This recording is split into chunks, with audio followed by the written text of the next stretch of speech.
Everybody, Reggie Evers from the Front Row Report. We're in Louisville at the second annual Louder Than Life Festival. I got Adam from St. Asonia. Not a lot, man. Good. Thanks for taking time. I appreciate it. Yeah. You guys finished up your set about an hour ago, 45 minutes or so? Yeah, about an hour ago. Yeah. It's fun, man. Yeah, it's good to finally see the music live. I've been listening to the album on repeat ever since I got it. Thanks, man. And first off, it's good to have you back. It's been a long wait, and you're back. You've got the attitude. You sound good as ever, man. How's it feel to be back on stage after a little bit of a wait? Oh yeah, it's been a while, man. I appreciate it. Thanks, thanks very much.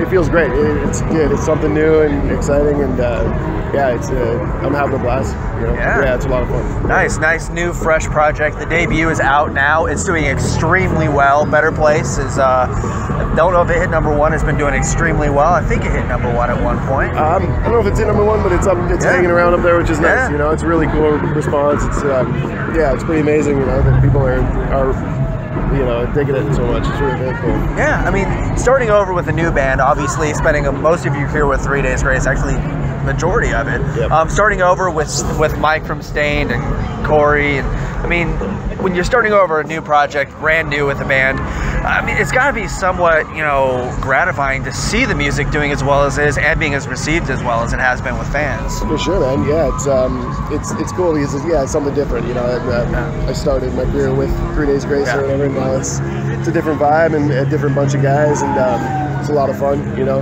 I had tons of fun with 3 Days, and you know, I needed a break from that, and now you know this is a new project and it's awesome. Of course.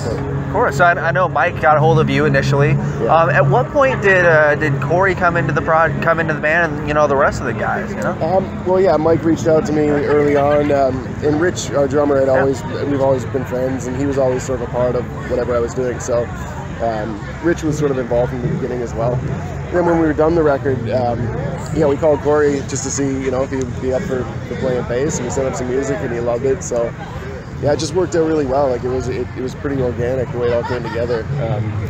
Yeah, we didn't really think about, you know, putting together a certain type of band, or you know, we're all just friends, you know, from the past, and it worked out well.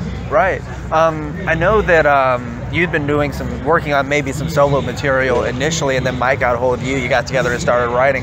How much of the lyrical content of this record was left over from what you're writing for a solo project coming up, or how much of it was just scrapped and it was fresh completely? It was pretty much all fresh. I mean, there's a few songs on the record like Try to Catch Up with the World and Leaving Minnesota, and a couple other songs that I had written years ago for solo stuff, but for the most part it was all fresh. You know, I had a lot go on, so I had a lot to write about. You know? Right. So yeah, it's all pretty fresh. Yeah. And I mean, you're just writing for what, a good year and a half, 2 years, writing some stuff here and there, and a little bit of a wait. So I mean, obviously you're gonna have a lot to talk about because you've been away for a little bit. For sure. So I mean, the record's out now. You're about to go on the road. Are you on the road with Seether right now? You're about to hit the road with Seether. Basically, tomorrow is our. You know, tomorrow's the first show with Seether. That's how we start the tour. Tomorrow. Okay. Yeah, this is the first show basically of the tour. Yeah. Okay.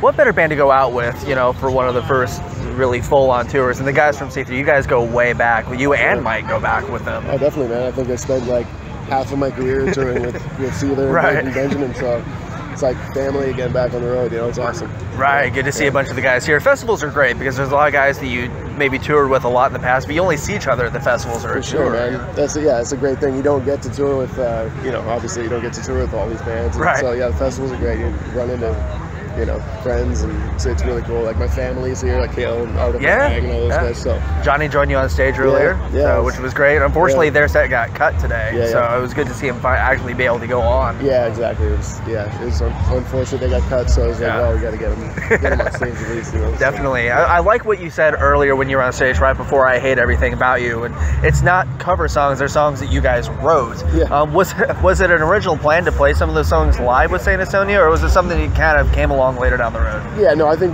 when we were rehearsing, you know, we were done the record and doing some rehearsals and stuff before the first tour, Mike and I both decided, I mean, you know, those bands are a big part of our lives. The songs, really, people like those songs. There'd be no reason not to play them.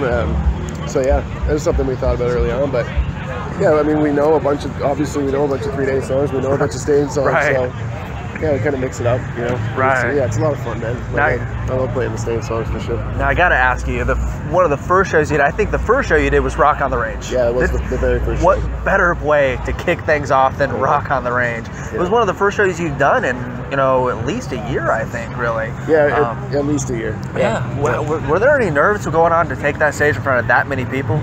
Not. Well, I mean, maybe a little bit. We were pretty confident. You know, I was pretty confident in the band, all that stuff. So it wasn't really, you know, nerves. More so, I think it was more so like adrenaline. You know, being stoked to get on stage again. And we really didn't think we were on at noon. We really didn't think there was going to be, you know, 10,000 people there at noon. It was packed. So, yeah, it was jammed, and it was really cool, man. I couldn't think of a better place or spot or way to launch a new band, you know what I mean? Right, especially with being televised on Axis. I mean, it was really cool. I remember watching it at home. I was like, man, this just packed at Rock on the Range this year. Yeah, it was great, man. Yeah. So after the See-Through tour and all that, what are we looking at for St. Asonia coming up? I know there's a couple more albums probably coming down the road. This is not a one-and-done type thing. This is a new band. Yeah, absolutely, man. After the See-Through tour, in November, we head to Europe.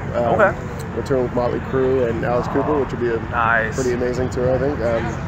And then, so maybe some shows in December, and then we're just going to keep working, man. We're going to keep playing shows like into next year. And awesome. We're going to keep writing and just do it, you know.